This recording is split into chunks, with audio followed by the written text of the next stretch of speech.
Christine Paulila lahir pada tanggal 31 Maret 1986 di Long Island, New York, Amerika Serikat. Ayahnya meninggal karena kecelakaan kerja di tempat konstruksi ketika usianya baru 2 tahun. Ibunya kemudian membawa Christine untuk tinggal bersama keluarga ibunya. Di taman kanak-kanak, Christine didiagnosa menderita penyakit alopecia yang menyebabkan kerontokan pada rambut, alis mata, serta bulu matanya. Hal ini membuat Christine terpaksa memakai wig dan menggambar alisnya menggunakan pensil alis. Penglihatannya yang amat buruk membuatnya harus menggunakan kacamata yang sangat tebal. Alhasil, dia menjadi korban bully selama bertahun-tahun di sekolah.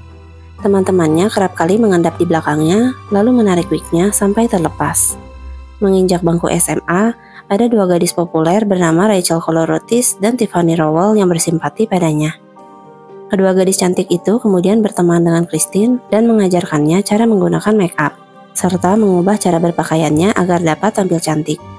Dalam sekejap, Christine berubah dari itik buruk rupa menjadi angsa yang cantik. Bahkan teman sekolahnya menobatkan dirinya sebagai Miss Irresistible. Sayangnya ketika Christine sudah berpenampilan cantik, dia malah menjalin kasih dengan seorang kriminal bernama Christopher Snyder yang kala itu sudah berusia 21 tahun. Christopher terkenal sebagai pemadat, sehingga ibu dan ayah tirinya menentang hubungan mereka. Rachel dan Tiffany pun tidak senang atas hubungan Christine dengan Christopher, hingga akhirnya Christine mengikuti jejak Christopher dengan memakai obat-obatan terlarang. Ibu Christine mengatakan kalau Christopher membuat Christine menjauhi keluarga dan teman-temannya. Bahkan ibunya meyakini kalau Christine telah diperkosa selama menjalin kasih dengan Christopher. Sebab hubungan percintaan mereka penuh dengan kekerasan dari Christopher. Sedangkan keluarga Christopher mengatakan kalau hubungan keduanya sangat tidak pasti, dengan sikap Christine yang penuh dengan rasa cemburu. Hingga suatu hari ketika keduanya bertengkar hebat, Christine memutuskan untuk bermalam di kebun keluarga Christopher, dan mengancam akan menghabisi keluarga Christopher. Tapi lagi-lagi keduanya kembali rujuk dan melanjutkan hubungan toksik mereka. Pada tanggal 18 Juli 2003, Christopher mengajak Christine untuk pergi ke rumah Tiffany dengan tujuan untuk mendapatkan obat-obatan terlarang yang dijual oleh Marcus Presella yang merupakan kekasih Tiffany. Rupanya di rumah Tiffany terdapat beberapa teman Christine, di antaranya Rachel, Marcus, dan Adalbert Sanchez yang merupakan sepupu dari Marcus dan baru saja pindah ke daerah itu sekitar 2 minggu sebelumnya untuk memulai hidup baru yang jauh dari kekerasan. Di sana, Christopher dan Marcus terlibat pertengkaran yang menyebabkan baik Christopher maupun Christine menembak keempat orang itu. Bahkan, Christine menembak selangkah Tiffany dan Rachel, yang mengindikasikan kecemburuan seksual dari Christine terhadap kedua sahabatnya. Rupanya pada saat itu, Rachel masih hidup dan berusaha meraih telepon untuk menelepon 911. Ketika Rachel sedang berusaha keluar dari genangannya sendiri, Christine menyadari kalau sahabatnya masih hidup. Tanpa sedikit pun perasaan, Christine memukul kepala Rachel berkali-kali menggunakan pegangan pistol. Rachel hanya mampu menangis lirih sambil bertanya kenapa. Lalu sesaat kemudian, Rachel pun meninggal di tangan Christine, dengan tengkoraknya retak sebagai penyebabnya.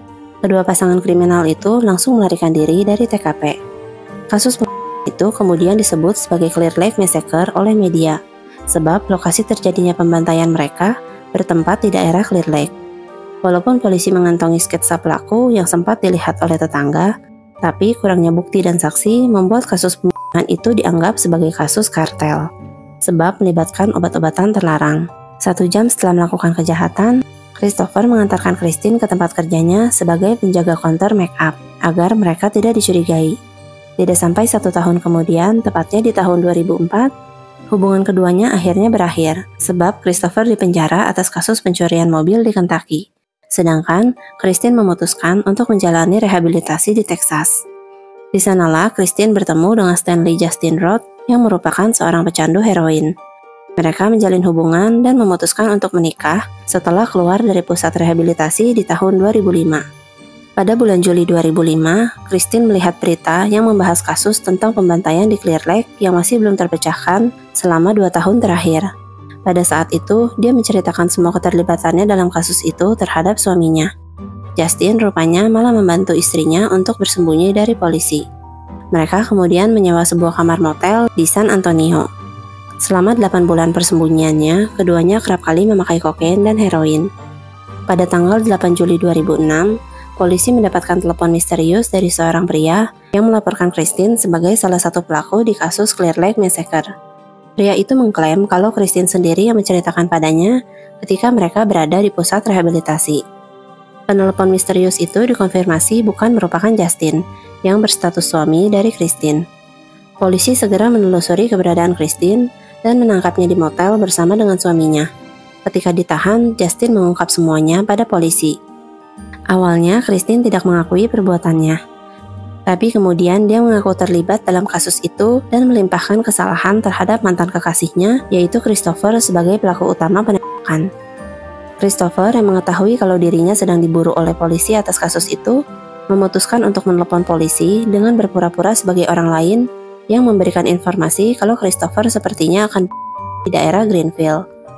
Polisi segera menelusuri daerah Greenfield di mana Christopher dilaporkan terakhir terlihat. Christopher memilih untuk mengakhiri hidupnya dengan menelan sejumlah besar obat sampai overdosis. Jasadnya sudah membusuk ditemukan di area hutan pada tanggal 5 Agustus 2006. Sehingga Christine harus menghadapi tuntutan pembantaian itu sendirian. Pada tanggal 14 Oktober 2008, Christine mendapatkan hukuman penjara seumur hidup. Hingga saat ini, Christine masih menjalani hukuman penjara di Texas. Dia baru dapat mengajukan pembebasan bersyarat di tahun 2046, atau ketika usianya 60 tahun. Subscribe akun YouTube aku untuk dengerin cerita lainnya, biar aku yang bacain dan kamu yang dengerin.